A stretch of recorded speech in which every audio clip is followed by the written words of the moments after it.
One recording episode 310 with Dale fucking Comstock.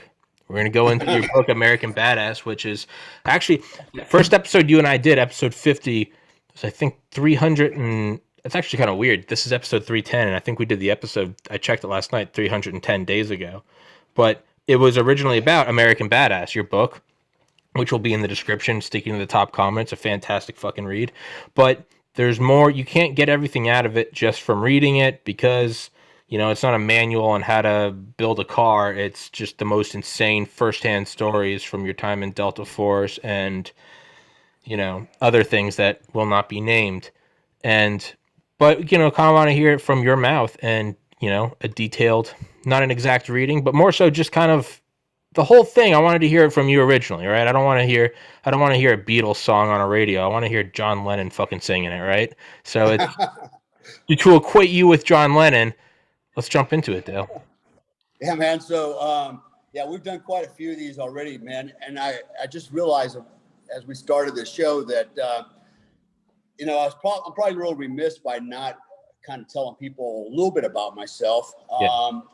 And so, especially for the new viewers that are out there, and who I am and what this is all about, and kind of some of my my opinions and my perspective on things in life. So, real quick, I'm actually talking to you right now from Bali, Indonesia. Yes, Bali, and I'm in paradise. This is where I live. I actually have two homes. I have one in Panama City Beach, Florida, and then I have the other one here in Bali. And so what brings me to Bali? A woman, right? So it was actually my, yeah, they lead us down all kinds of crazy roads. But I met my wife in Hong Kong about 6 years ago, almost 7 years ago. Yeah, 2013, right? So December 2013, in fact, I was working as a bodyguard over there for a company, and I was running a security detail for a multi-billionaire investment banker. So it was a great job, and living downtown Hong Kong, Wan Chai. Anybody's ever been to Wan Chai knows what I'm talking about. And then eventually I met my wife, and then one thing led to another. We had a relationship. She moved back to Indonesia. I moved back to the States, and then I flew back to Indonesia. And then when I got to Indonesia, I'm like, wow, it's kind of cool. I saw business opportunities, and my life was kind of circling the drain in the U.S., my personal life.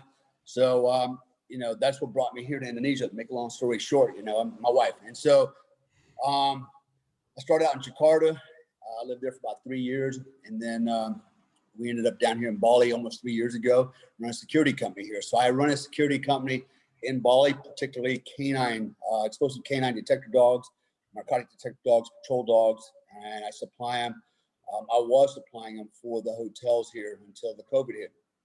So, my background real quick for those that are not too familiar with me or familiar with me at all. I spent 20 years in the U.S. Army as a Green Beret, a Delta Force operator, as a paratrooper in an infantry company. I was a LRP, Long Range Reconnaissance Platoon. I left the Army in 2001, started my first company called Global Security Consultants, which I sold in 2004 to G4S. Concurrently, I was also working for the government, OGA. I'll let you look that up on the internet and see what that all means. But I was an operative for them, and I did that for 9.5 years. Ultimately, was discovered by Discovery Channel. Discovered by Discovery Channel. That's pretty good, right? So anyway, I got discovered by Discovery Channel. They wanted me on a TV show called One Man Army. I went on that show, did pretty well. Didn't think anything was going to come of it. Just thought it was going to be like another chapter in my book, and that would be it.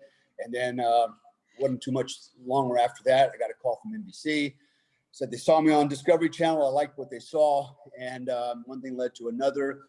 I went through another interview process, and I believe there was about 10,000 candidates that actually applied for this TV show, and I was one of 8 guys to make it, called Stars and Stripes. And I was paired up with Terry Crews on TV. Some of you may have seen that. So anyways, it goes on and on and on and on, right? So I got involved in Hollywood. I was still doing security, still living in Indonesia. I can go on and on and on, but here I am today, and I'm still involved in security. I'm doing some contracting work here in Indonesia. Basically, selling deals and trying to make deals with the government, selling widgets and gadgets and guns and stuff. I still train. I'm a trainer out there. I do a lot of life coaching, a lot of performance coaching. That's kind of my niche. I love coaching people on performance. And for the most part, that's what I really do here. My wife runs a security company here. In fact, she's getting ready to start ready for this, a fish farm. And it's big money. It's big money here, right? So we've been kicking that can down the street for a little while, and I just couldn't get my head around fish farming, right? And until I talked to some guys that are actually making a lot of money farming fish. I'm like, wait a minute, what? So here we are, right? I said, woman, get the fish net. Get the fish. And we started digging that hole, right? And so, yes, we started digging holes, woman. Fill them with water. So anyways, that's where we're going next. And I told her, I said, I don't want nothing to do with fish farming. Sure. Right. And I said, that's your business, right? So I said, now you got two to run. You're going to run the security company, because I gave her this, and I said, you're going to run this fish farm, right? And let me go do what I do, which is consulting, which is trainings, which is business development with on a larger scale. So here I am. All right, so that's my background. I can go on all day long, but I'll spare you the agony of all that. So, so talk about the book American Badass, right? So actually, just give you a little background on that. The reason I wrote American Badass, I was on the set with Chris Kyle on Stars and Stripes, and I didn't know Chris, just met him. I'm like, oh, you're the American Sniper. Okay, cool. And then he showed me his book. Wow, you wrote a book. And he's like, well, I kind of wrote it, but somebody else kind of wrote it, Sure. And it's very cool, man. And I didn't have a book yet, right? So, so I turned around and called my management team and go, hey, I don't have a book. Right? You got to keep up with this American Sniper guy here, right? And so that was literally, that's what I did, man. I turned around, went over and called my management team, and I told them that. And but I did caveat. I said, look, man, I don't want to write a book about me and how many people I've done overseas. Sure. Everybody writes about been there, done that. Right? Yeah, everybody wants to. I said, look, I want to write a book that inspires and motivates young men in America. That's what I want to do. I said, I want to use my life stories to do that.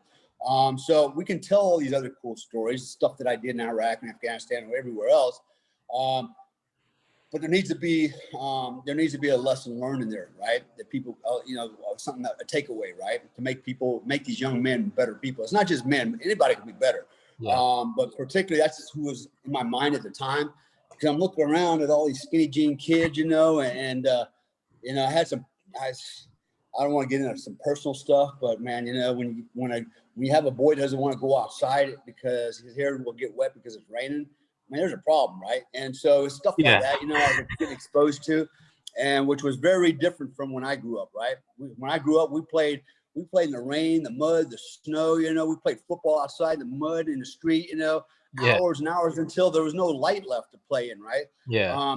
Cold as hell, it didn't phase us one bit. But today it's a different breed, man. It's a different, generation's different, man. But anyways, so that was my motivation for writing the book, American Badass. Now, prior to that, I wrote a combatives manual for 3rd Special Forces Group. So before the Army or the military basically reinstituted a hand-to-hand program, I was already teaching hand-to-hand in 1990, basically 94 to 96 in Delta. Then I went to 3rd Special Forces Group, and basically just I wasn't detailed to do this on my own. I started running a combatives program for the A teams there, right? So I would come in at 5:30 in the morning, and I would have one A team for 2 weeks at 5:30 every morning for 2 hours, and I would teach them combatives, right? And that led to me writing the hand-to-hand combat manual, from which I understand became the base document for the Army-wide hand-to-hand program. So I do have a copy of that manual. Actually, I don't have it with me here. But it is on my website at www.tier1performancecoaching.com. It's a PDF copy. I mean, I have the hard copy, but there's a PDF copy. It's, you can download. Anyways, and then I wrote my 3rd book, which was about my ex-wife, as an allegory. And, I copyrighted it. And then, anyway, I published it, and that turned into a shit show, right? Because she got mad. She didn't write one damn letter in the damn book, right? And I gave her 3 options. I gave her 3 chances to basically share their profits on, because I did all the work. Yeah. And she didn't do anything, and it was an allegory, so it's not all true, right? It was, but I kind of depicted her in this thing, and we were going through a divorce at the time, so that didn't work out too well.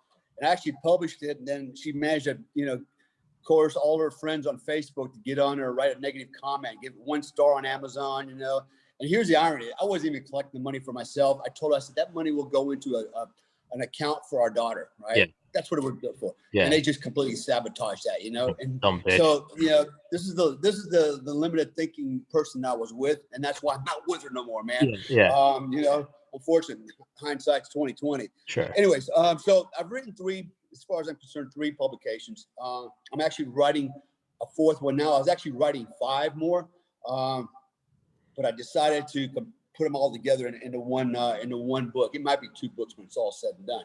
So what you're going to hear about today is American Badass. In the future, what we're going to do is, hopefully we can talk about these other stories that I'm writing. So you'll actually hear them before they're actually published, right? From my own words, which is kind of cool. And these stories will be from the time from 2011 to present. So, in the last 8 years, I've done quite a bit. And it just seems like no matter where I go, I just can never seem to avoid the craziness, man. I find myself in all these weird situations. Sometimes I'm like, can I just be like a normal guy? And, and I'll just give you a quick, a little glimpse of what I'm talking about. I went everywhere from being, a bodyguard for a multi-millionaires, a 31-year-old multi-millionaires in Los Angeles, who had gangbangers trying to kill her. They stole $1 million worth of jewelry, and she fell in love with me. To I'm gonna go take care of a dude that in Turkey that did something in Singapore. To moving, sneaking guys out of the Middle East that were trapped without a passport. Basically called what's called a velvet cage. So I did a lot of other things right in that time, which are kind of cool.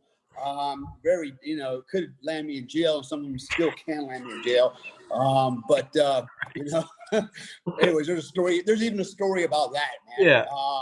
There's even a story there. Apparently, when I got here in June, July, I came back from the U.S.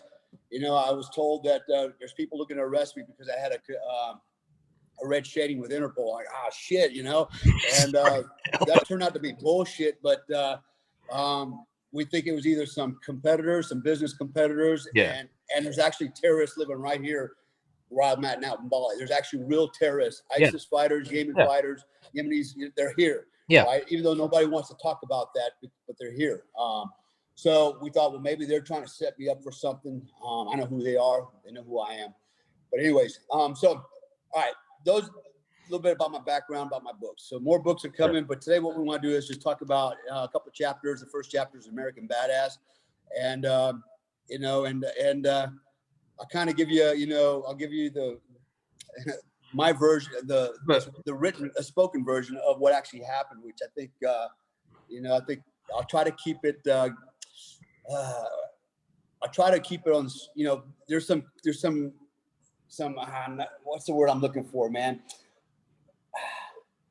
Anyways, there's some surprises in there, and I'll try to keep the surprises.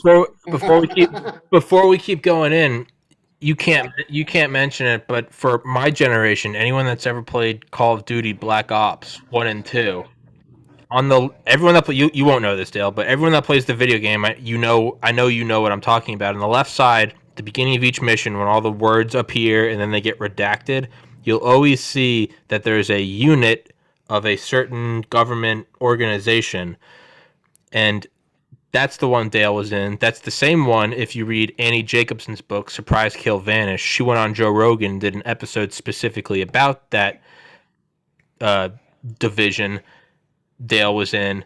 And it's also, if you look up the exact inspiration for Ian Fleming's James Bond, that is the inspiration. Dale can't legally acknowledge it, but that's what you're in. But the point is that is the tippy top of the tippy top of the tippy top. So this isn't just Dale, another Navy SEAL book. No, this is legitimate Dale, Ted-Eye, legitimate Black Ops. Dale can't say it. I can say it on another episode, and I will. But Dale can't say it. But I want, because everyone that like me that doesn't know a lot about the military, they just okay, Delta, yeah, Black Hawk Down, the top, and it's like, no, like it really, I just need to set the stage for like just who you are and what you were in.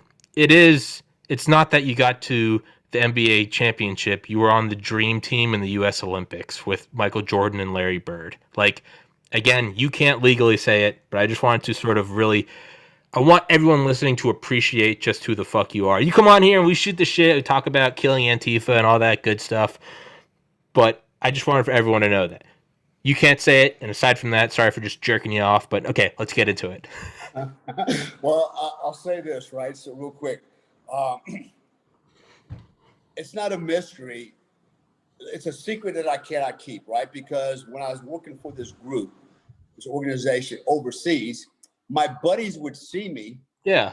and go, "Hey, What are you doing? What is your why? What do you know? Why are you using a different?" And they knew who I was working for, Yeah. because this camp belonged to this group, and like they knew that, right? And Yeah. so everybody knew that, but they didn't have to sign a non-disclosure agreement Yeah. saying they would never mention that to the world, right? So it Yeah. actually happened on national television.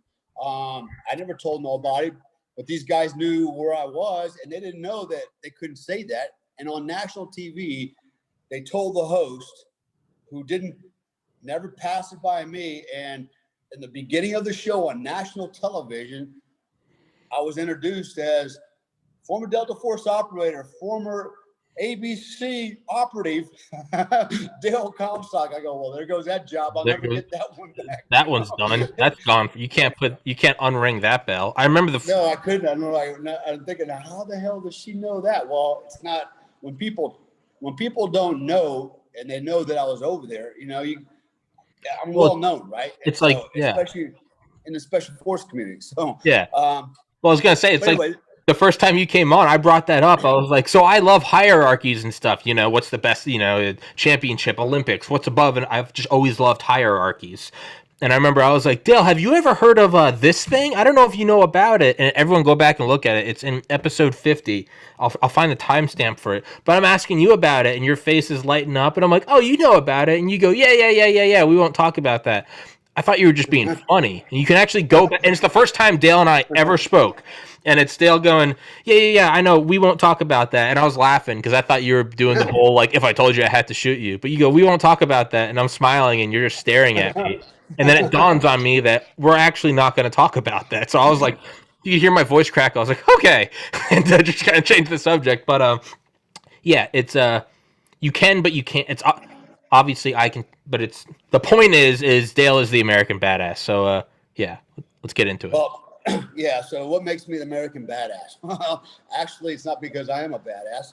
I'm a badass because I try to do the right thing. I try to be a good father. I try to be a good husband, even though I suck in that department. I'll be the first one to admit it. But I try to be a good patriot, a good human being. I try to do the right thing. I try to do the best that I can in everything I do in life. And so, that's what makes anybody a badass, right? And so that's what makes me an American. And that's why I think, actually, I didn't even call myself the badass. That moniker was bestowed on me from guys like Chris Kyle. Actually, from the first NBC show, when we had to introduce ourselves, I remember I still remember the words too, retired Master Sergeant Dale Comstock, United States Army, the Delta Force. And when I said that, I could hear all the guys in the background going, American, badass, American, you're badass, I'm like, whoa. And that stuck, right? So that became the moniker, right? And so I decided, well, fuck, that'd be kind of a cool title on the book. So anyways, so that brings us to the book. So the first chapter of the book is called Of Lions and Lambs, right? And so what I'm going to do is kind of, paint this, I'll just paint the picture for you, the scenario. And then in my words, I'll tell you the story, what happened. And there's a reason why I started with this particular chapter.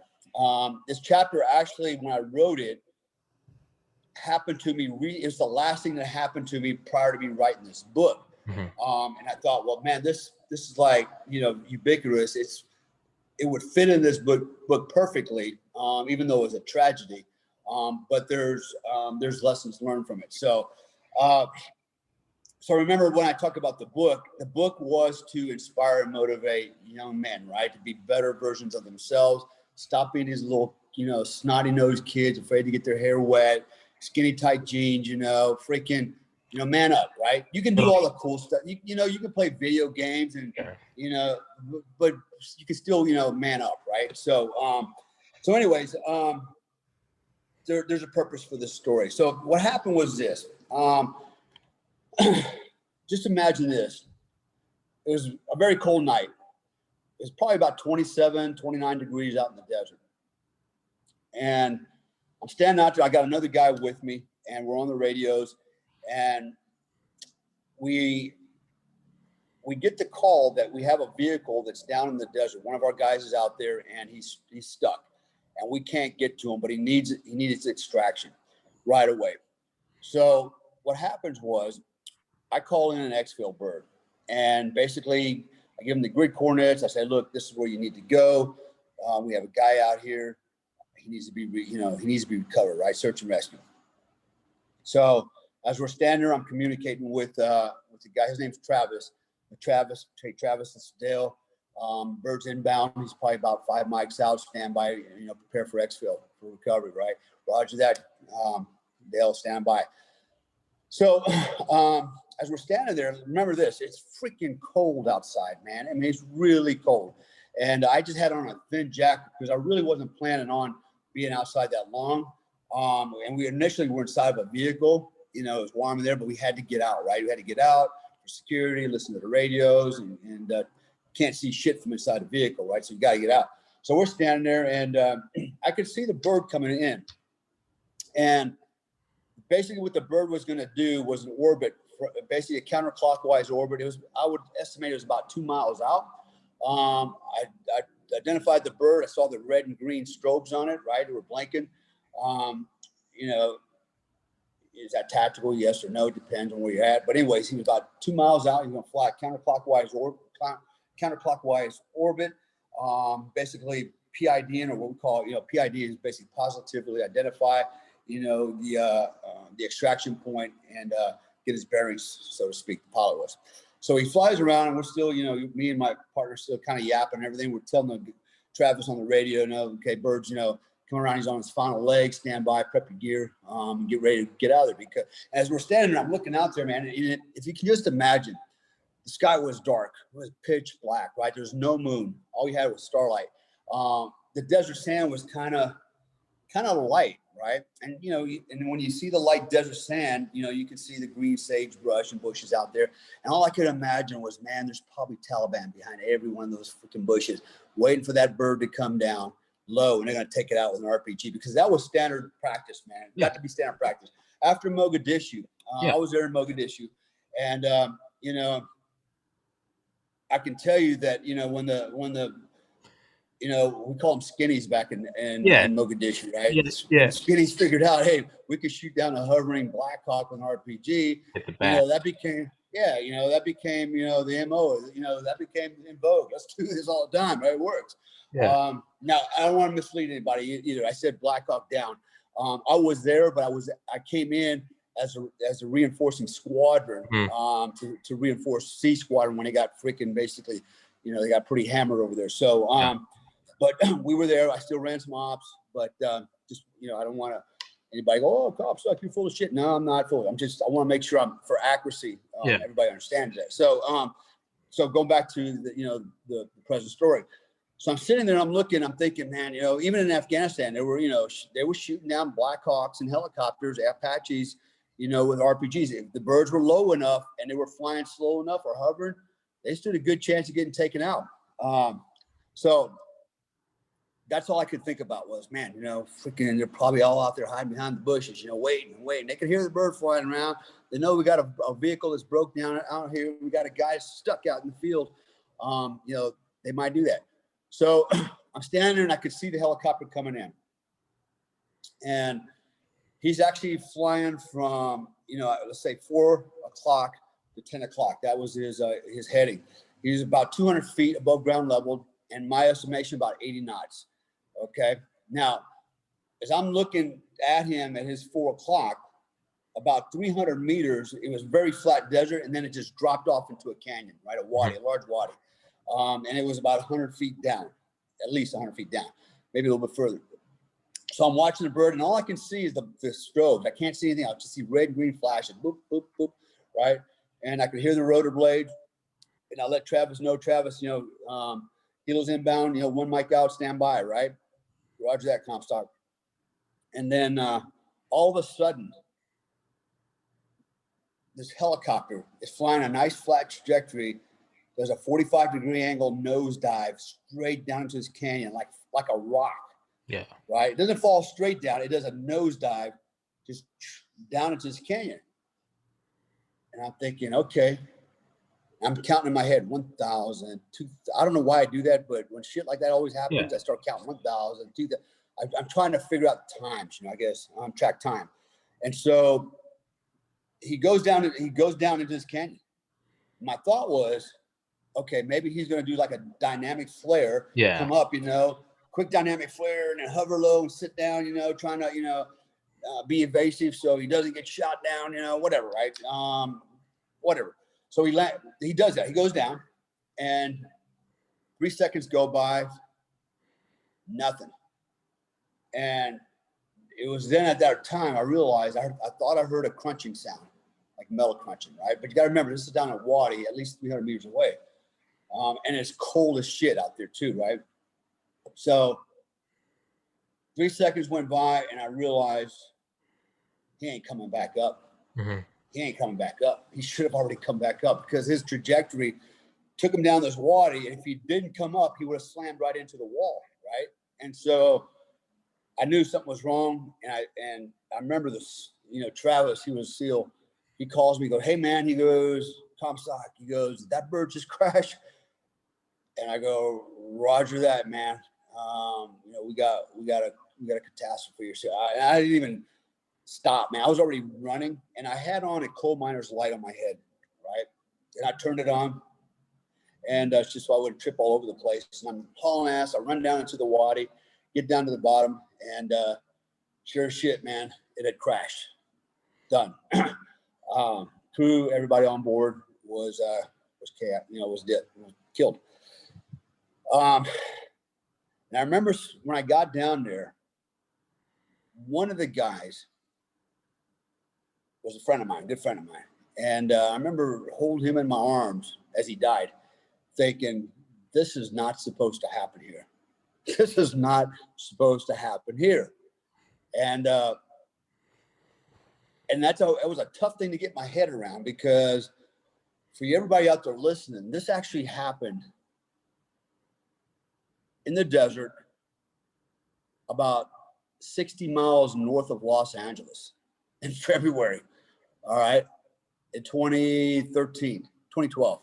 Yeah. 2013. Not in the middle of bumfuck, not in the Middle East. Yeah. Right. What happened was, this was actually a TV show that this happened on. All right. It was a TV show by Discovery Channel called Lone Operator. It was actually Joe Tedeye, myself, and a guy named Mike Donatelli. Mike Donatelli was a former Ranger, Green Beret. He was in Delta. He wasn't an operator, but he worked as a support guy in the unit, but basically, he was a pipe hitter, man. He's good friends with Joe, good friends with me. So what happened, so let me just kind of back it up now, right? So, all right, get you out of the Afghan mindset, the combat mindset. I wanted to start like this because we think that, we tend to think that, terrible things like that only happen, over there and other places, and it doesn't happen in the world that we live in, America, right? In Hollywood, it's all staged, okay? I can tell you it's not all staged. It is staged, but it is dangerous. Even on Stars and Stripes, Terry Crews damn near drowned. I had to go save Terry Crews from drowning. And I'm gonna tell you something. It's like trying to pull up a ship anchor, man. Like, holy crap, the guy has zero buoyancy. Yeah. So, anyways, so here's what happened. on that. So what happened? After I retired, Discovery Channel, they saw me, I did well on that. NBC said, hey man, we're interested in you, blah, blah, blah. And it was at that point I started to realize that maybe I've got a career in Hollywood. Okay. I like Terry Crews would always tell me, he goes, the camera loves you, man. The camera loves you. Right. And then I started getting a lot of feedback. People told me if I moved to LA, I could be on television all the time. I could be the next Danny Trejo, and I got to be honest with you, man. Hollywood's a bunch of fake stuff, man. And I'm not a faker, man. It's there's a no big substance. cesspool of artificial shit. Yeah. There's no substance there. And I tell you what turned me off was being on the set with these Hollywood celebrities. Okay, I'm not talking about Terry Crews. I'm talking about some of the other TV shows I did. And the attitudes of some of these celebrities was, it's like they didn't have any home training. They were just disrespectful. They were like, it's all about me. Where's my chair at? Get me this, fetch me that. Like, you pompous son of a bitches, man. And I just didn't want to be around people like that, man. Yeah. That whole culture is not the culture I'm from, man. Remember, we've talked about this before. I grew up in a military culture as a kid. My father was in the Army for 20 years. I followed his footsteps, My son, by the way, for those who are listening, he's also a Green Beret. He's been in about 9 years now. He's also a Ranger. My sister was in the Navy. Her husband was Navy. My uncle was in the Army. I can go on all day long. The military culture is what I grew up in. And so when you take a guy like me and you dip me into Hollywood, it's like, man, this doesn't feel right, And there's more, in some of the other podcasts we do. I'll talk more about my Hollywood experiences on some other levels, but just how crazy it was. So, anyways, so what happened was, I got called. We're doing the show. It was me, Joe, and it was Joe's basically brainchild. He invited me to come on, be a co-host with him. Mike Donatelli be a co-host. And basically the three of us were going to create this show called Lone Operators. Kind of like a Jason Bourne type thing where, these two guys would go through this course, not really competing, but it'd be like a side-by-side comparison. They're going to have to go through all these events, and then at the end, see if they're, they qualify to be, a lone operator, right? And it would have been things like, going through the desert scenario, freaking humping out of the desert with a rucksack in the middle of the night, going into Los Angeles, blending in, going into a bar, figuring out a way how to get some money to get this, to go there, and finally, find a car, pop the trunk, and then recover the precious cargo, right? And all this, so it's this kind of stuff, right? In fact, the first guy that we had to get was a Green Beret. And when I say we had to go get him, he didn't know what he was up for, right, for the show. He didn't know all the nuances of it. Basically, what he did was check into a motel, and he was told, just go check in the motel, and then, tomorrow we'll pick you up, and then we'll start the show, blah, blah, blah. So he goes in, locks the room, goes to bed, he goes to sleep. We wait till he was asleep. And then four of us, basically picked the locks on his hotel room door, right? Actually picked it. We didn't have the keys. And, we broke in and we jumped him inside of his bed and, and tied him up, and gagged him and everything and hauled him off in a van and then drove out in the desert with him and kicked him out the door in a gas station. And he had to get out of these cuffs that he was in. And so the scenario started like that, right? So it was really a cool show. It had a lot of potential. And, but then we went into this catastrophe, this tragedy, which was basically, so this one particular scene, so, is out in the desert. It was freaking cold. Like I said, it was really about 27, 29 degrees out there. And we were basically camped out in this desert area. In fact, it was the same area where years and years ago, they filmed, what was that movie, the TV show with the soldiers? It'll come to me here in a minute, man. But the Vietnamese kid got his head chopped off along with the lead actor by rotor blade. Yeah, it rings a bell. I don't know the name of it. Man, I knew it and I just not forgot it. But anyways, it was the same exact area, right? There's a ranch up there that Hollywood uses a lot for a lot of their desert not training, but filming, stuff like that. So anyways, we're out there. We'd been filming all day, you know, doing this and that and that. And what we were going to do at 3 o'clock, 3:30 in the morning was the next scene was we had a SEAL, the SEAL, we had a Green Beret and a SEAL. The SEAL was going to be in a car, and he was going to be driving through the desert like a madman, right? We're going to be following with cameras, you know, from afar. And basically, you know, then the vehicle would break down, right? Which goes to the next phase. So let me kind of set it up a little bit. So, we were going to have we had an a Ranger, Bell Ranger helicopter, right? I want to call it OH-58, but it was a civilian helicopter. So it's a Bell Ranger. And it arrived like at, I don't know, maybe 5 o'clock that afternoon, right? And it landed, everybody's eating food. There's probably about 40, 50 crew members out there, you know, for the cameras and stuff. And then we had to go over and get a crew briefing or a pilot briefing from the helicopter, right? Because we knew we were going to use this helicopter in the morning, early in the morning.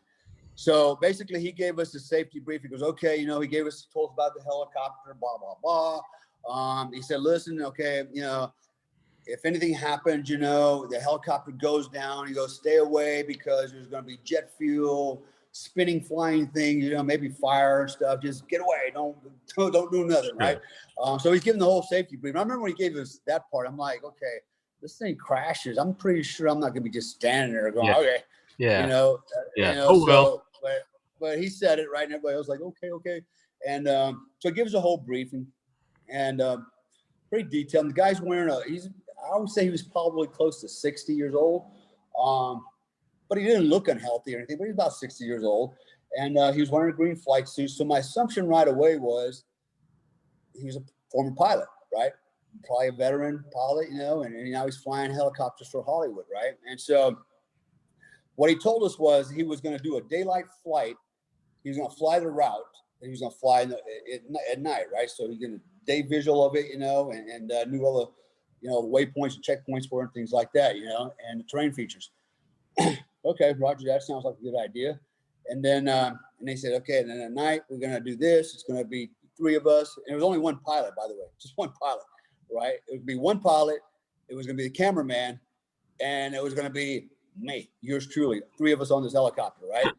The cameraman was going to watch me throw a rucksack out at the SEAL on the ground, right? The SEAL thought he's going to get picked up and fly away in, you know, in a heated helicopter, you know, and we get to start again tomorrow. Yeah. But actually, he didn't know the script was we're going to fly out there, hover, and I'm going to toss him a rucksack, a backpack. Go that away, you know.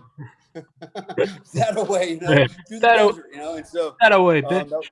And so that was the plan, right? Yeah. And so I'm like, okay, got it, Roger that. And then everybody's like nodding their head, and I'm like, well, I got a question, sir. I said, tonight when you're flying, I said, I'm assuming you're flying on NVGs or on nods.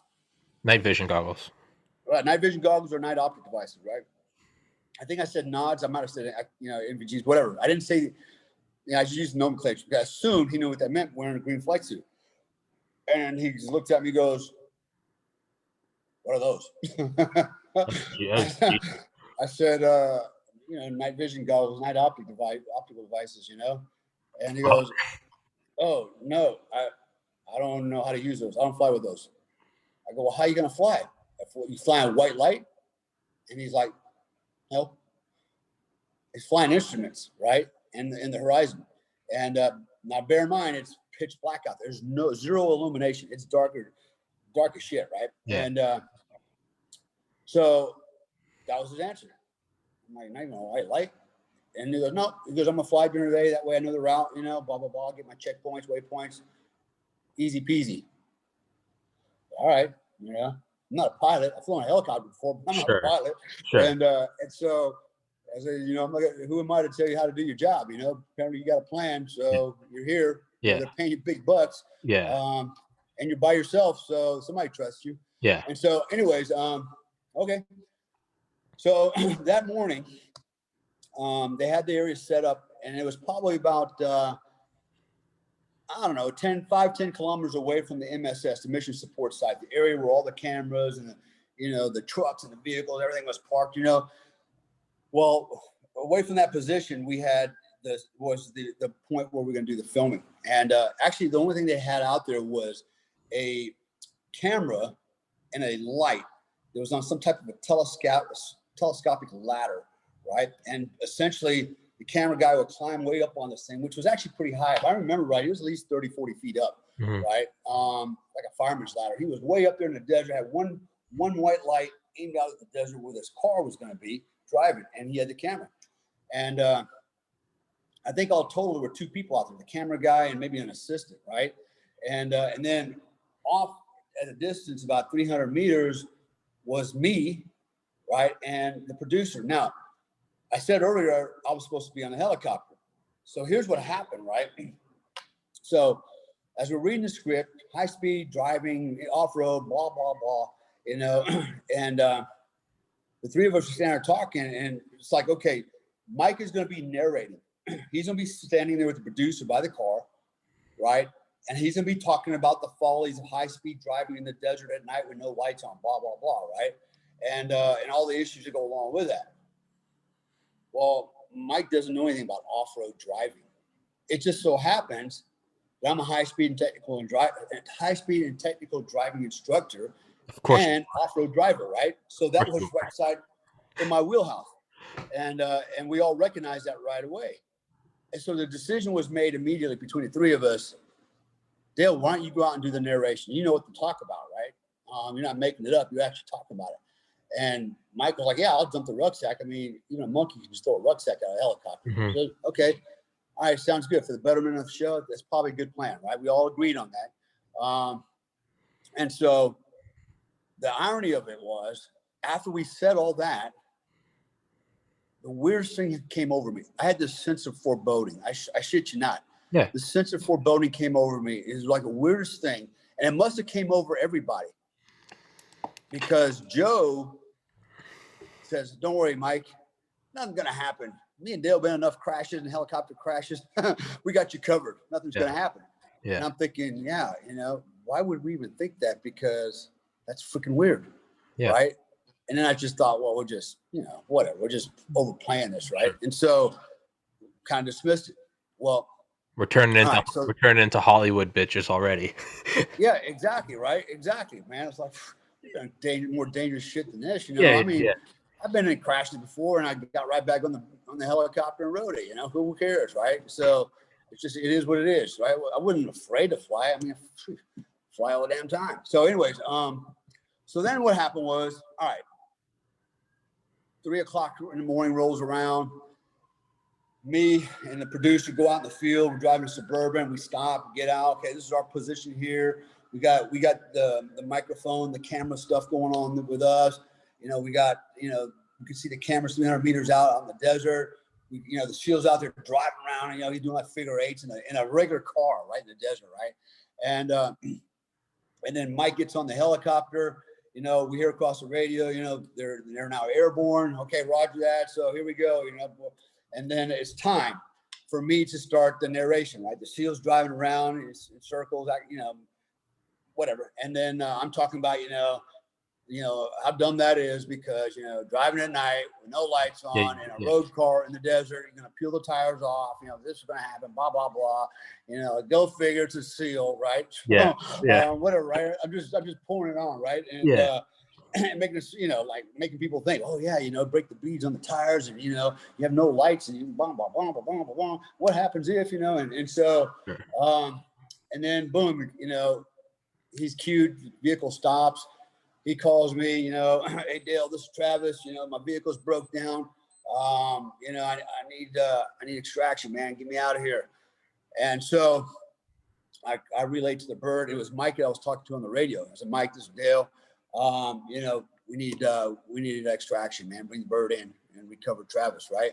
So it was all scripted, and you know, I probably didn't use exactly those words, but it was a scripted conversation, right?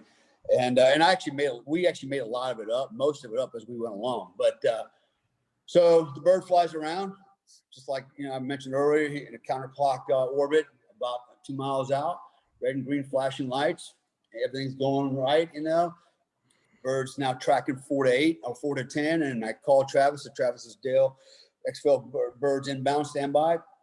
for recovery. Roger that, Dale. Stand by. And then I tell Mike, the passengers standing by at the exfil site, at the LZ, and ready to go. Roger that. And then the helicopter crashes, right? It literally does a nosedive at 45 degrees down into this canyon. It didn't slow down. It was almost like a rock falling at a 45-degree angle, fast. Yeah. Holy shit. There were no sparks. There were no flames, no weird sounds coming from it, like, something broke and it's going to crash. It just went 45 degrees down into this freaking canyon. And I started counting 1,000, 2,000, 3,000. And again, I'm like, oh, man. And I remember the producer, Brian, he's like, Dale, did that helicopter just crash? And when he said that, I just took off at a dead run, turned my coal miner's light on, and just started running 300 meters in the direction where I saw that helicopter last. And he's running behind me as fast as he can. He's got his light on, and he's freaking out. He's a civilian, right? And he's the producer for Discovery Channel. And as we're running, I'm, hauling ass across the desert, trying not to fall over the sagebrush and stuff. And right before we get to the precipice, right to the edge, before I get to it, he's like, Dale, he goes, what do I do? What am I supposed to do? I don't know what to do. This has never happened before. I don't know what to do, right? As we're running, he's saying all this to me, and he's like, tell me what to do. And I could tell almost in his voice, he didn't want to go over that edge down in that chasm with me. Yeah. And I could sense the fear, man. Yeah. The fear of what the unknown, like what is going to be down inside the mouth of madness, man. Yeah. And and I got to be honest with you, man. I just try to remain as stoic as I could. Yeah. But inside my heart, I'm thinking, oh God, this is not going to be pleasant, right? Yeah. And but we're still running, right? So this is happening like really fast. And so right before we got to the edge, I realized he'll do me more good if he can run back to the MSS and collect everybody. So I told him, I said, go back to the site. I said, get everybody. I want blankets, fire extinguishers, aid bags, radios, flashlights. Right? I don't even know how I'm saying all this shit as I'm running, right? Yeah.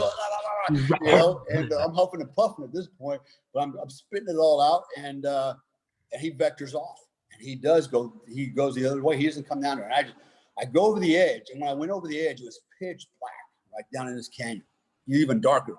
So I'm sliding down the side of this hill, trying not to go head over heels, and I just like surfing down the hill and all the dirt and shit. And I get to the bottom, and I'm huffing and puffing, and I stop. And I'm listening, I'm trying to see something, right? I'm looking, I'm scanning, and finally I realize I can't hear nothing because I'm breathing so hard. So I take a deep breath, and I'm listening. Yeah. And I don't hear nothing, man. Nothing, right? And usually in cold weather, especially in the desert, sound travels. Really well. I ain't hearing jack, man. It's like nothing out there, right? And so I said, okay, I think it's coming this way, go that way, right? So I hook the left. I run about another 20 feet, and next thing I know, I stop again about 20 feet up, and this time I smell JP4, jet fuel.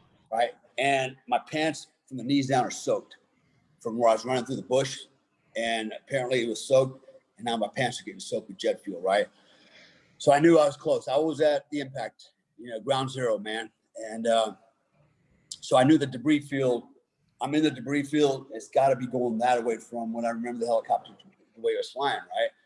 So I remember scanning around. I think I moved up about another 10 feet, and I stopped with my light. I scanned to my left, and that's when I saw the first clue, right? And it was about a 2-foot section of the tail boom was laying there. And then close by it was a piece of the transmission housing, just a small piece of the shell, right? It was laying there. And so I was like, okay, without a doubt, this thing did crash. Yeah. And it's here somewhere, right? Yeah. And it's a mess. Mhm. So I continue scanning. I start scanning. I don't think I found anything bigger than a shoebox of that helicopter. I mean, it just completely just blew up. Disintegrated, man. And so I scanned, and again, I scanned to about my 1 o'clock, about 15 meters. I see the first body, and it was the pilot. And he was laying, you can imagine from my perspective, he was laying face down, feet away from me, shoulders towards me, right, with his head down. Okay. And from what I could see from my angle and my distance, it looked like he was laying there and his head was rolled under his chest, face down. Without a doubt, it was the pilot because I recognized the green flight suit. So I run over there, and I'm just in a hurry, man, and I'm just trying to do something, right? I'm not prepared for any of this shit. And, medical training will tell you, don't fucking move the guy because you might have a, compromised spinal cord, whatever, right? And I'm thinking, you know what? If that's all he's got, he's lucky. Yeah. But right now, this ain't looking good. So I reach him by his shoulders, and my thinking is I'm gonna try to roll him over on his back because I can see his back. There's nothing protruding out of his back. It's not bleeding, right? I can see the green flash. So I'm gonna roll him over on his belly, and I do. When I roll him over, that's when I almost lost my shit. He had no head. He had been decapitated, right? And holy shit, and now he's covered with stuff. Yeah. Blood and white matter. And I lay him on his back, and I just kind of stood up straight and kind of gasped. Like, whoa, wasn't prepared for that, man, at all, right? So I remember standing up thinking, God damn, man, you go through this, it's hard to explain, but when you experience something like that and you're not ready for it, you're like, it takes you a second to kind of get your composure back. And I remember thinking to myself, thinking back to some words from my OTC instructor. What's OTC? The operator training course when I went through Delta Force, right? It's 7 months of training. It's part of the selection process. It's very rigorous. It's very tough.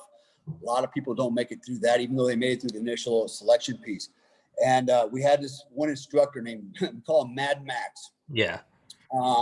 Mad Max was about 5'8", little short guy. This big red bushy mustache like Yosemite Sam, and just a gnarly little guy, man. He's a good dude. He was always yelling at us, but he yelled at us for the right reasons. And he would always tell us something that I've never forgotten, ever. And I use it all the time. He would say, do something, even if it's wrong, goddammit, but do something. Run the situation, don't let it run you. Yeah. Run the situation, don't let it run you. And those words popped in my head. Run the situation, don't let it run you. Get back into it, man. So, all right, it's done. This guy's done. I still got 2 more out here somewhere. And I started scanning to my right, scanned to my 4 o'clock position. And that's where I saw Mike. Again, about another 15 meters. He's laying there and he's laying on his back. So I run over to him and he's still alive. Which was even more amazing. So I got to him. He wasn't conscious. His breathing was very slow, very deep. He was in the final throes of his life, and he was in bad shape. I mean, bad shape. I won't go into the gory details, but I can tell you this: he looked very bad and bleeding a lot of blood. I mean, it was literally just, it was like blood just running across the desert floor behind his head, like just streaming away from him. Holy shit, right? And he was bleeding out. But I saw he was able to put air in his lungs. And he was soaked. He was soaked in jet fuel. He was wearing a brown fleece jacket. In fact, it was one of those, it was part of a bear suit we used to get issued in the Army, right? A big brown, they were so warm. It's a big brown fleece, and he was wearing something like that. And it was soaked in jet fuel. And the reason I know that, I was wearing gloves, and I grabbed him to roll him to his side so I could clear his airway because he was choking on his blood, his teeth. It just, I had to clear the airway. So I kind of rolled him like a log on his side, down to the side, so I could clear the airway so he can get the blood out of his throat. And when I grabbed him with my gloves were now soaked with jet fuel. Okay, they were soaking wet. He was soaking wet. And so I'm kind of balancing him on his side, and I'm talking to him. And I said, I said whatever I could say, not sure if he could hear me or not. I remember telling him, hang in there, brother. I'm here with you. You're going to be okay. Mm-hmm. I got you, man. We're here, man. I just, whatever, hang in there, man. It's going to be okay, And I don't know if I said that to reassure him as much as to reassure me or both of us, right? Because, again, I'm here without an aid bag. I don't know what to do anymore. I mean, I'm looking at this guy, and I'm like, this is a guy, I mean, I don't know that a team of surgeons could put these guys back together, right? And so, I'm like, shit, and I'm doing everything I can to hold them together, and whatever I could do. It seemed like time just started slowing down. It really did. It just seemed like it was going on forever, and I'm still alone. There's nobody with me, nobody, right? And so I remember thinking, okay, I've got two guys right now. I'm missing a third guy. He could be alive. He could be dying right now. I don't know.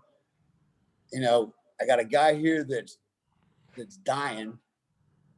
What am I going to do? Right. So I remember yelling out as loud as I can into the desert night, man. I've got two. I'm missing one. Somebody come and help me. Mm-hmm. Hoping that somebody was around to help me, right? In earshot. And nobody was. Nobody could actually hear me yelling. I was that far out alone. And so I got Mike kind of balanced. I got my leg behind his back, kind of hold him up. I got my hands, around his waist and his body and his head. And, I'm trying to figure out, how do I stem the bleeding? It's a lot coming out of the back of his skull. And then the weirdest shit happened. I kind of look up, and from the open desert, right? Remember, I got a coal miner's light on. I see a woman walk right at me and right past me within arm's reach. Literally, and she doesn't stop. She doesn't say anything. Nothing. She just comes down the desert, walks right behind me, 15 feet, and I'm like, what's going on? It's just getting like crazier and crazier, right? It's like a damn freaking nightmare. Yeah. And she stops, and I'm trying to orient my body so I can turn around and look to see where she's going, what's going on. And I heard her yelp out, just make this yelping sound, like gasp, And then she turned around, went right past me again, back out into the desert, into the open desert. There's nothing out there. It takes off. I'm like, what the fuck? Yeah. What is going on here? Was this like an angel? Yeah. Out of the night to help me? What was this, right? What's going on here, man? And like, am I hallucinating? So yeah. I look back, and there he is, man. There's the third man, right? The photographer, cameraman. Fuck. So I'm like, okay. Mike, I'm gonna be right back, brother. Hang in there, Mike. I'll be right back. I got to help this other guy. I'll be right back in case he's hearing me, right? Mm-hmm. I roll him to the side, and I'm trying to keep him balanced, right? And then I get up, and I run back to the other guy. And again, I don't want to describe what was wrong with him, because if his family ever hears this, sure. It's not going to be good for them. But I found him, and as soon as I saw him, I knew he was gone. Yeah. It was like the most bizarre shit I've ever seen. It's just unimaginable. Yeah. Helicopter crashes are nasty. They can be very nasty, man. And trust me, I've been in some serious helicopter crashes. I'm even lucky to be here today. I've lost a lot of friends in them, and it's a flying piece of magnesium alloy aluminum that almost like shatters like glass when it breaks and burns, like magnesium. So I recognized right away that there's nothing I can do for this guy. Yeah. No way, right? So I didn't have to spend a lot of time dealing with him. But one thing I do remember is looking down at him. He's laying on his back, and the way he was laying was really kind of a weird position. He was laying on his back, but kind of like over a hump a little bit. So he kind of splayed backwards, looking straight at me with his eyes wide open. And I can remember looking into his eyes, and I'm like, that just, yeah, that was nuts, right? So I turned around and ran back to Mike. I grabbed Mike, and I'm back Mike. I'm holding on to him, and still nobody's here. Shit, and we're probably at least 5 minutes into this event, and at least I can think of. I mean, you lose all track of time, but I know it had to been some time, at least 5 minutes, right? And so about 30 seconds went by, and I noticed Mike was slow. His breathing was getting slower, and it just stopped. He was gone. There was nothing I could do to bring him. There was absolutely nothing I could do to bring him back. Even if I tried CPR, chest compressions, his whole torso was like a bag of potatoes and marbles. It was just crushed. Yeah. There's no way I could get air into him. No way. The damage was just way too much. There was nothing I could do to save his life. Absolutely nothing. Nothing, man. And I'm not an idiot, and I'm not inexperienced at this stuff. I've had a lot of training at, medical training. I've seen a lot, and I knew right there's no way I can bring him back. There's nothing I can do for any of these guys, man. And so as soon as he stopped breathing, he was gone. Probably within 10, 15 seconds, they had a medic, EMT that was on the set, right? That was a requirement. He comes sliding in with his aid bag. He's a good dude. But he comes sliding like home plate with his bag, what's going on? Blah, blah, blah. And I'm like, oh, dude. I said, look, we got 3 bodies, 1, 2, 3. I said, they're all gone. But he did his job, like medical shit was coming out, and he's going through his, his surveys and stuff, and I think it didn't take long for him to realize, done. This is over, right? So, and I was just standing there. I just stood up, and I got to tell you, man, I remember being so cold because I had this super thin jacket on. I did not know this is going to turn into an all morning event in 29 degrees worth of, desert air. And I'm just freezing down it was so cold.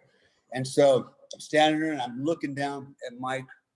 I look over at the pilot, and then I look back at, at the cameraman, back at Mike. And I remember thinking, that's supposed to be me. Yeah. That's supposed to be me, not him. Yeah. Right. And the reason it really,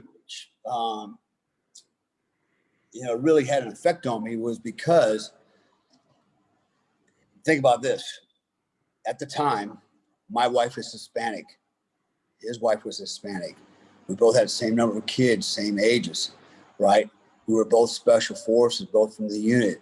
We were both boxers. We boxed together, right? There was a lot of, we just got along really well. There was a lot of commonality there. And I'm thinking at just the final second, the final minute, we decided to change seats. Yeah. Had we not done that, that would be me laying there right now, right? And that's a hard thing to swallow, man. That's that's survivor's remorse, man. It's like, whoosh. It's a hard one, man. Even to this, it took me a long time to get over that, right? And I can't say I've ever really gotten over it. So it wasn't long after that.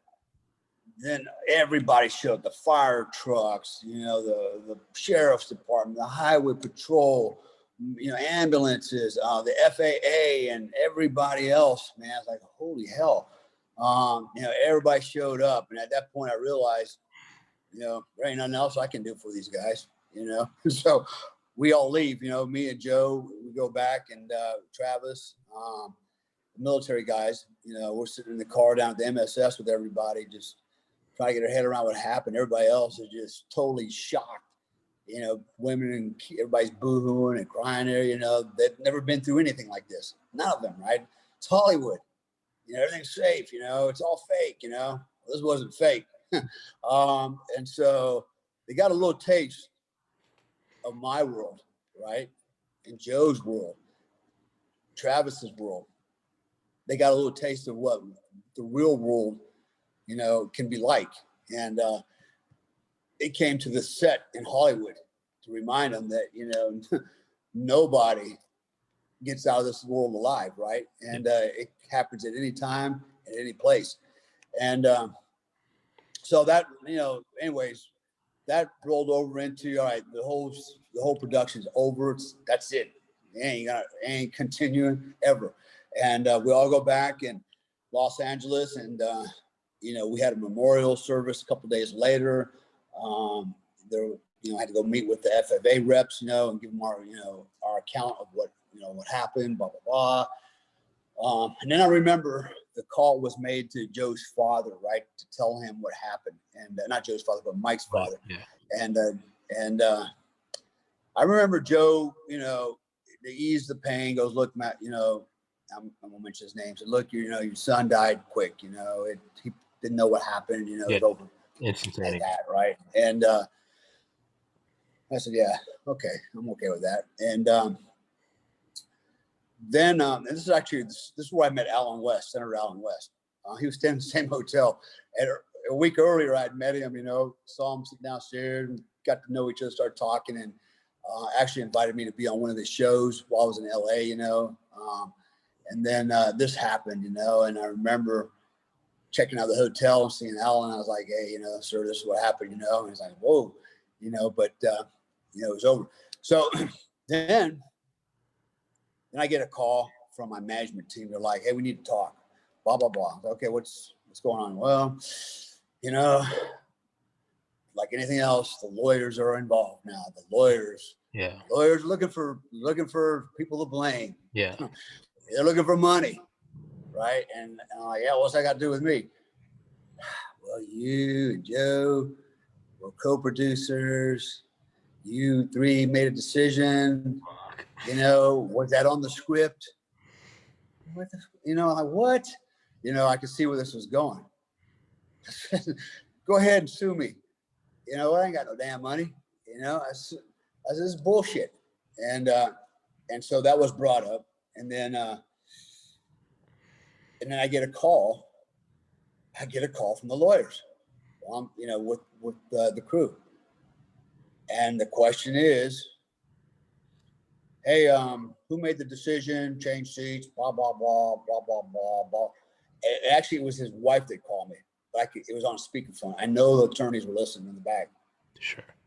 Yeah, it started going down. We started going down this road. I'm like, are you kidding me, man? Are you freaking kidding me?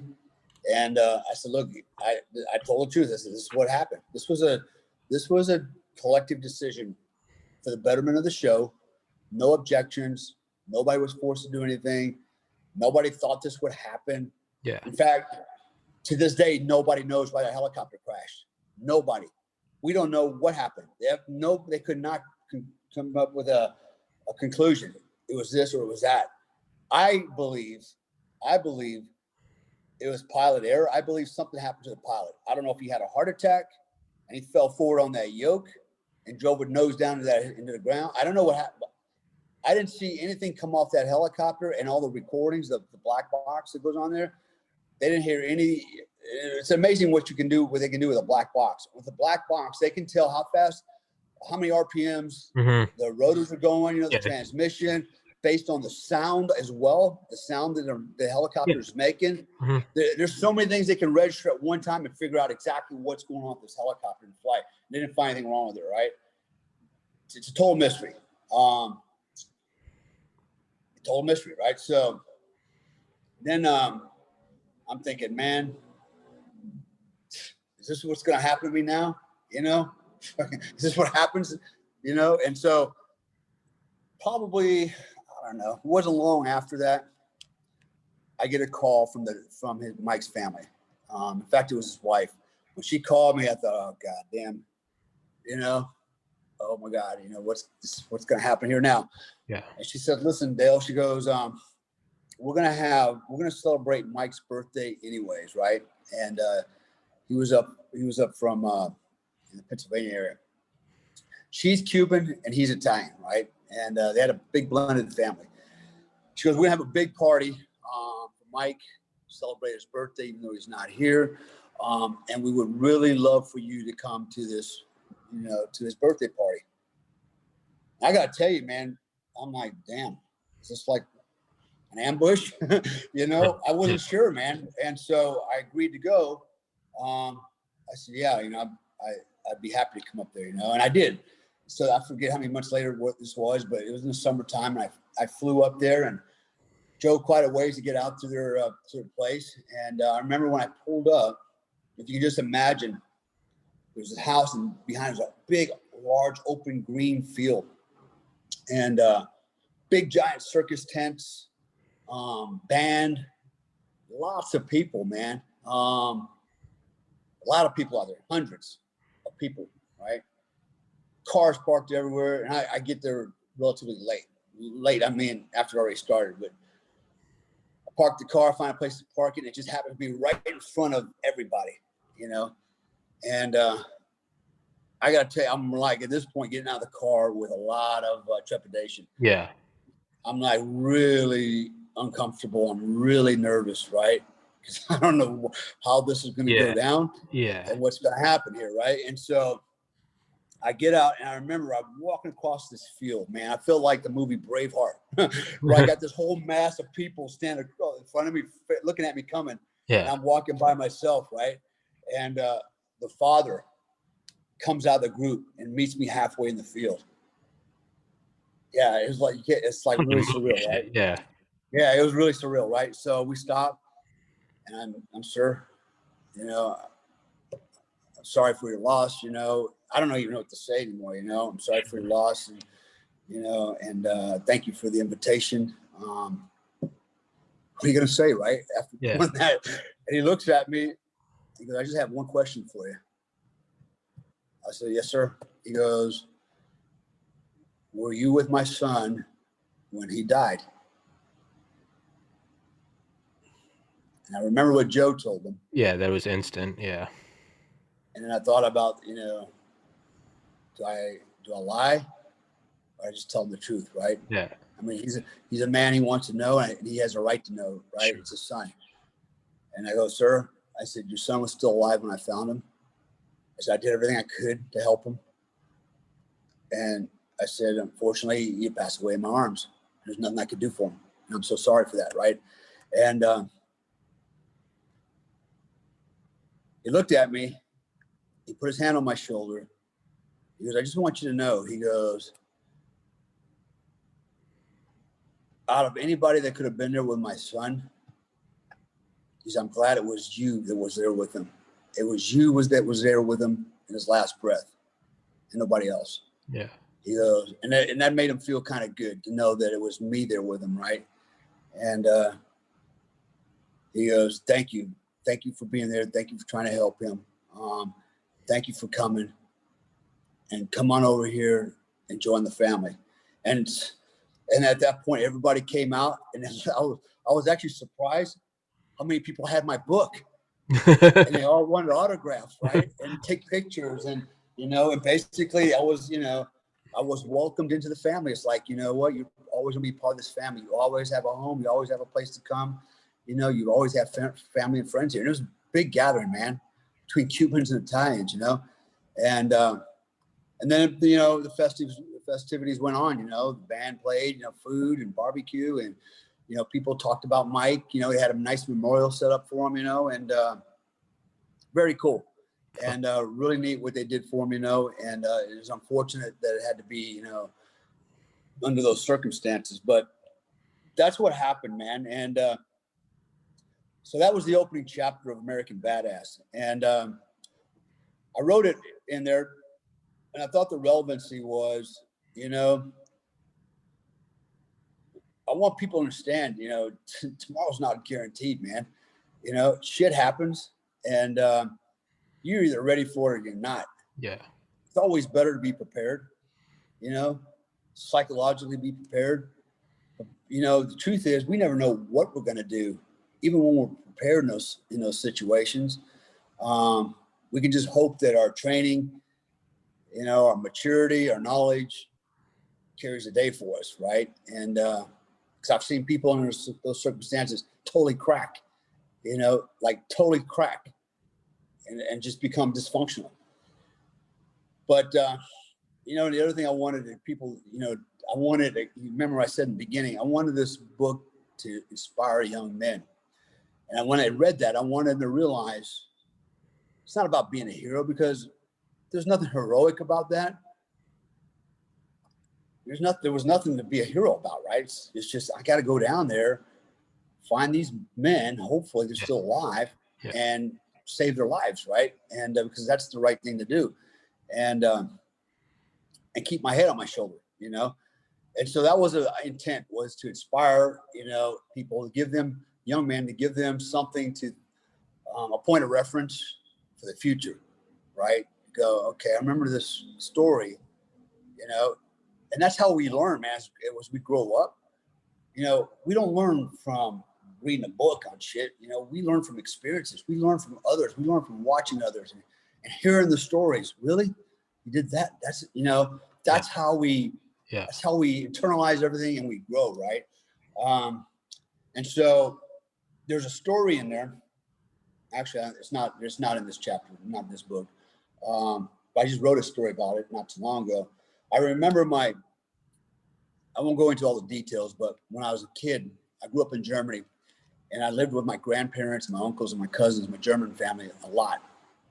I was very close to my grandparents, close to my cousins, my uncles, everybody, you know. And one day, I was about 8 years old. My mom, my sister, and I, we all went to my grandparents' house, and there was a big argument with my grandfather and grandmother. Make a long story short, we ended up leaving that day. My mom was very mad. She said she's never coming back. You know what women do, right? And so, I was like, fuck, shit, what? Now we're gonna come back? That's, you know, my family. That was kind of like scary, right? And we went home, and then we get a call the next morning that my grandfather disappeared. Long story short, he committed suicide. He hung himself from a tree on a path that he and I would walk on all the time. And there's a chapter in the story about me and my grandfather, American Badass, about me and my grandfather and some of the things that you know, we experienced together. And again, learn some teaching points. But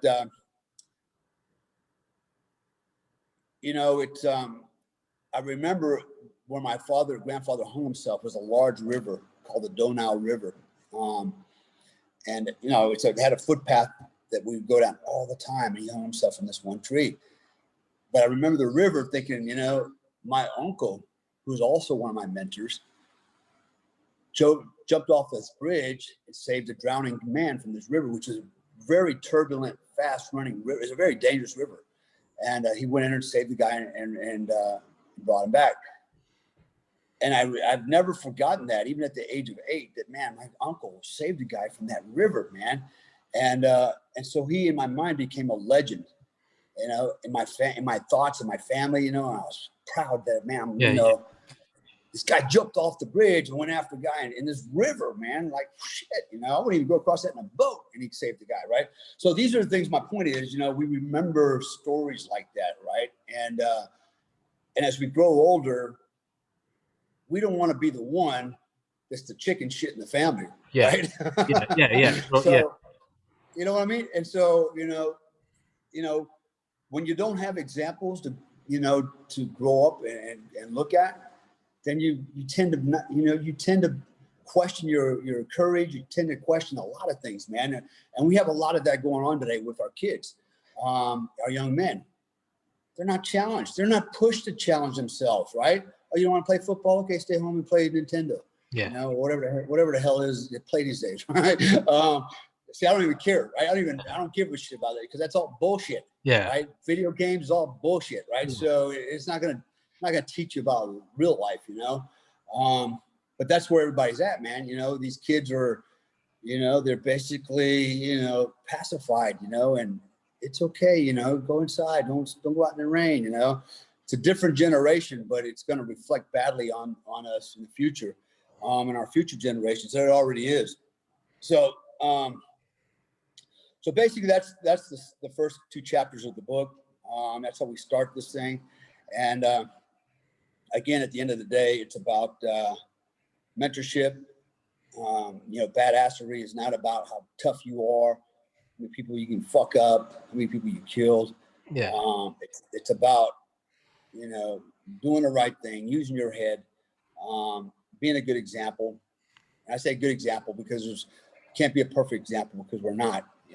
We all have flaws. I have a lot of flaws, but at least try to be the best that you can be. Help other people, do the right things, and so that's what it's all about. And in the future, we'll some of the following podcasts will go into some of the other areas that are a little bit more spirited and fun and funny. And it starts off serious, but as we move along, you're gonna find that I laugh at myself a lot. I make fun of myself a lot. I talk about things that would embarrass most people, about myself. But I don't care. I said that the first time we talked that's why I liked your book so much, is because you kind of chop yourself down. It's because it's anyone else, myself included, reading this. And it's like, here I am above my parents' garage doing a podcast, and I'm reading a story about, being a Delta Force in your young 20s. And it's like, it's hard to relate to, but you bring it down to, you boil it down to lessons that you can relate to, where it's, oh, okay, it's like, you would rather a fearful man than over a fearless man, because a fearless man's retarded. But who's going to be a real champ when the bullets start flying? And you can only know once the bullets do start flying. You might say have some moron Afghani next to you, but he fucking steps up like Rambo. No, I'll never be in that situation. But are there things where it's just in my daily life, sticking up for what's right? Or, where will I be when all of a sudden it's 30 and my parents are like, move the fuck out of my house?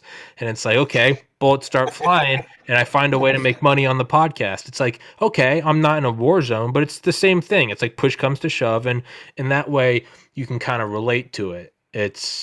And that's why I like your book, is because it's not just look at me, you'll never be this. It's, you boil it down, right? It's like, Trump is a billionaire president, but I guarantee you he still argues with his wife, right? It's like, it's kind of that. It allows you to identify with something that you normally never would be able to. So it's, with you, it might be, icing guys in the middle of the desert. With me, it's like, okay, I'm gonna email this podcast guest. Not the same, but it's the same lesson. And that's why I appreciate it. But yeah, we said we do an hour. We're at an hour 20. So let's wrap this bitch up, Dale, and we'll part 2 incoming. We're gonna go through Dale's whole book. It's gonna be an entire series of podcasts. And but yeah, I think that was a fantastic part 1. Awesome, man. Appreciate you having me on. As always, this is your podcast. Yeah, come on in, man. Fuck yeah, nice. Dale. All right, my man. Right, bro. Well, I appreciate it, and yeah, I'm going up to DC on Wednesday. Yeah, dude. Yeah, I wish I could be there. It sounds like it's going to be just show up. An interesting event, man. There's going to be a lot of knuckleheads coming there to start some shit. Good. And I hope that the right does not submit to these Antifa, these freaking goons, man. They without saying any names, I know a lot of guys that are going. And it's a lot of guys who've deployed before.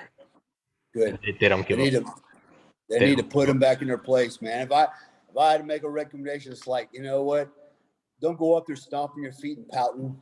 Yeah. Make some real noise, take some shit, own it, man. Yeah. Own everything, man. And let the politicians know that, you know what? We're not going to be fearful. We're not going to be intimidated. Yeah. We are we are the people, and we are to be reckoned with. Yeah. You pushed us too far. You are not, you are not bulletproof. You are not secure. Don't think that the Army can save your ass. You know what? The numbers of armed citizens in this country far outnumber the military. And no, drones and tanks are not going to do anything for you, man. This is going to be guerrilla warfare. So as politicians, they need to get a wake-up call, realize they work for us. They work for us. That's it, man. We don't work for them. We don't submit to them. They work for us. And hopefully that message is made loud and clear. Those judges, They keep, dismissing this shit. Everybody in the deep state needs a wake up call, man. You know what? A lot of us are not happy with the election because we know there's fraud. We've seen it with our own eyes, and we want something done with it. As far as I'm concerned, if there's one fraudulent vote, that might as well have been a million fraudulent votes. Everybody's vote counts, right? That's what everybody's saying. Yeah. Then, goddamn it, every man's vote better count, right? Yeah. Otherwise, start all over. Yeah. Well, not even start all over. That's one thing we got to wrap this up. But that's one thing I keep thinking of is there's not all starting over. If you get caught cheating, they don't go, okay, let's start over with no cheating this time. If you get caught cheating, you're disqualified. That's my logic, but that's another episode for another time. All right. No Comstock, thank you, sir. Book will be linked in the description. Stick it in the top comment. Go buy it, you cheap fucks. It's a great read. All right, Dale. See you, man. Go, Leo. Take it easy, buddy.